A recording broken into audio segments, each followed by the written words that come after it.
Vamos falar das startups aqui de Joinville, porque foi conhecido ontem foi divulgado, né, o terceiro mapeamento das startups de Joinville. As pesquisas anteriores são lá de 2020 e 2022. A boa notícia é que nós tivemos crescimento no número de startups, né, em Joinville, e tivemos também o aumento do faturamento, né? E a grande pergunta é qual é a leitura estratégica, né, dos novos empreendimentos inovadores no ecossistema local, que é uma pauta sempre em discussão em Joinville também. A gente recebe o Fabiano Delagnolo, que é diretor executivo do Joinville, para a gente comentar um pouquinho sobre esse assunto. Tudo bem, Fabiano? Bom dia, meu caro. Bem-vindo à PAN. Tudo ótimo. Obrigado pelo convite, Marquinhos. Satisfação estar aqui. Muito bem. O que diz, né, em números gerais, os pontos mais importantes, esse terceiro mapeamento das startups de Joinville? Estamos no caminho certo, Fabiano?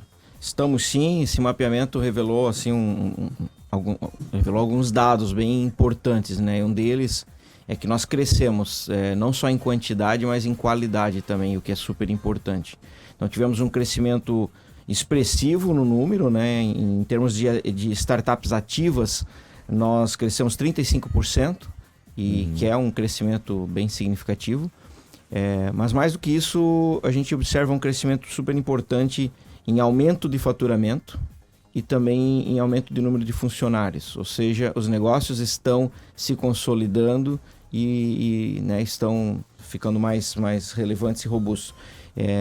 A gente tem um dado também bem curioso aqui, importante, que mais de 50% das startups mapeadas já possuem mais de 5 anos de vida.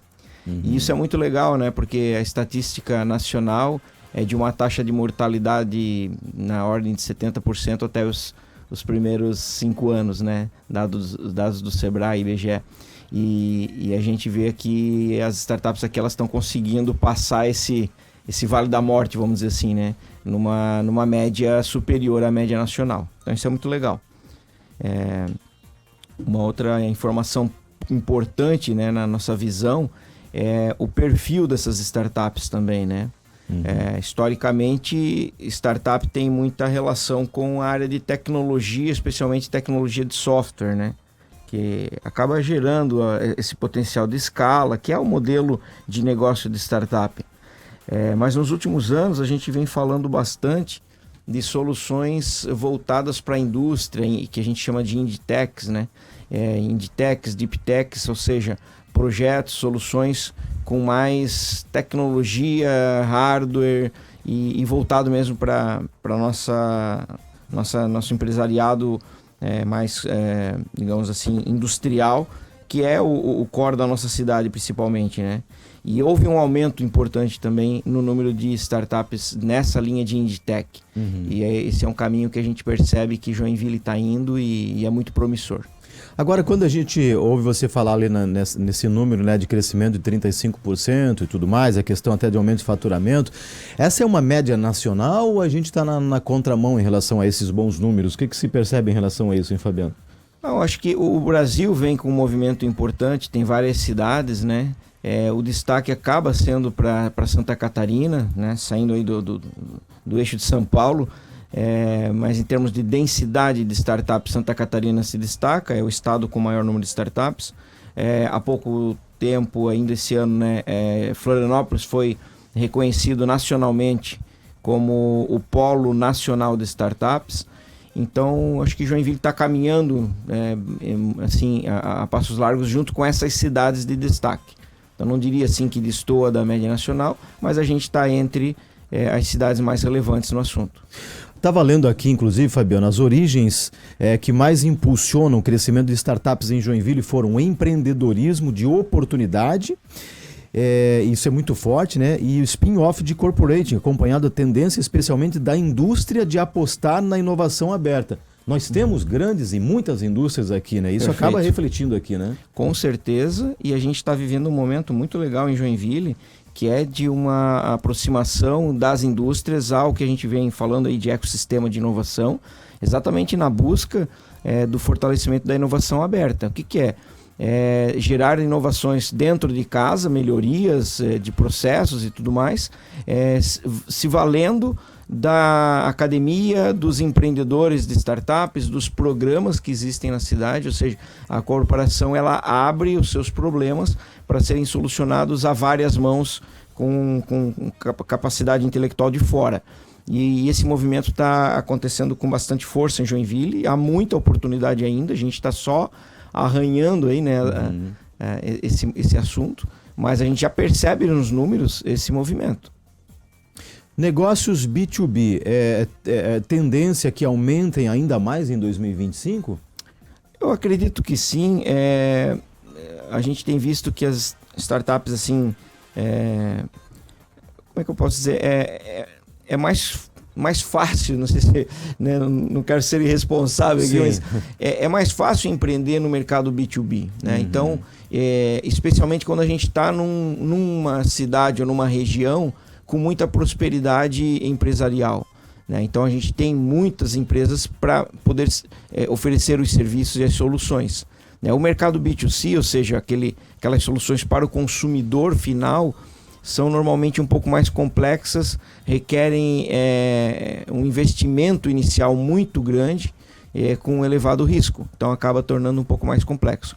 Para nós, o mercado B2B, ou seja, soluções para empresas, é até o óbvio, né? Então a gente tem um mercado gigante, com um monte de demandas, um monte de problemas para resolver, então é natural que o B2B seja mais forte aqui. Fabiano, o mapeamento ele traz em algum momento também sobre essa questão de mão de obra qualificada para atender essa demanda que nós temos nos setores? Não aparece exatamente no mapeamento, mas esse é o grande tema, né, Marquinhos? Esse é o grande tema, é a falta de talentos aí, existe um apagão de mão de obra qualificada. Joinville, esse é um problema bom, né? A gente vive pleno emprego, mas continua sendo um problema, né? Então, a falta de talentos. O que é bacana com esse mapeamento observar, né, o número de funcionários nas startups é que, querendo ou não, são negócios que pagam um pouco mais. Então significa dizer que a gente tem muito mais pessoas recebendo maiores salários e naturalmente vivendo melhor. Então isso é bem legal também.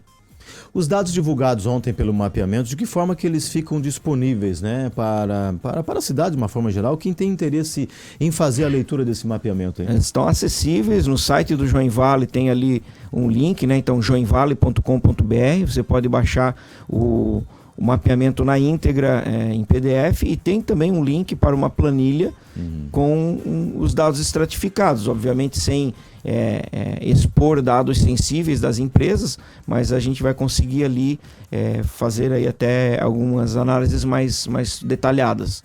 Então está disponível. Ao mesmo tempo, né, Fabiano, que teve o lançamento aí, a divulgação do mapeamento, até eu estava lendo uma notícia ontem que é o seguinte, né, o plenário do Senado aprovou exatamente ontem um marco regulatório para o uso da inteligência artificial no país, e o texto agora inclusive segue para a votação lá na Câmara dos Deputados, e esse projeto estabelece princípios fundamentais para o desenvolvimento e uso de inteligência artificial no Brasil. Aí define que a tecnologia deve ser transparente, segura, confiável, ética, livre de vieses discriminatórios, respeitando os direitos humanos e valores democráticos, enfim. E esse projeto exige também que sejam contemplados o desenvolvimento tecnológico, a inovação, a livre iniciativa e a livre concorrência também. Eu lembro que ao longo do ano se comenta muito sobre essa questão da aprovação de regras, do uso da inteligência artificial. Nós vamos para 2025 com um avanço nesse sentido, já que há essa discussão, inclusive no próprio Senado, a questão de regras para que, de fato, a inteligência artificial, por exemplo, que é uma das ferramentas, faça parte da vida do brasileiro cada vez mais, Fabiano? Qual é a tua opinião, hein? A regulação, ou pelo menos a discussão do assunto, ela é essencial, é necessária. Eu não tenho propriedade assim, desse tema especificamente que foi divulgado ontem, né? Mas o tema precisa ser debatido, com certeza. Cada vez mais as tecnologias digitais e agora em ênfase a inteligência artificial vão fazer parte da nossa vida. Existe, claro, um risco muito grande aqui quando se fala o datacentrismo, né? Ou seja, a nossa vida baseada em dados cada vez mais, né? A gente está vivendo constantemente tomando decisões e à base dos dados disponíveis, portanto, ter um mínimo de regulação para coibir, né, o enviesamento, por exemplo, dos dados, isso é importante. É um tema super sensível, porque a própria regulação ela pode ser enviesada também. Sim. Então, mas é necessário, realmente necessário. Muito bem. Fabiano, muito obrigado pelo bate-papo. Fabiano Delagnol, diretor executivo do Joinville, para a gente entender, né, o mapeamento das startups de Joinville. E aí tivemos um avanço, como o Fabiano já explicou, crescimento, faturamento também. E vamos lá para 2025, né, cada vez fortalecendo ainda mais o ecossistema da inovação, não só em Joinville, em cidades de Santa Catarina também. Perfeito. Se a gente não se falar mais, grande Natal para você, um grande 2025. Volte ano que vem aqui para a gente falar sobre inovação e a nossa cidade. Maravilha. Excelente fim de anos para todos também. Obrigado, Fabiano.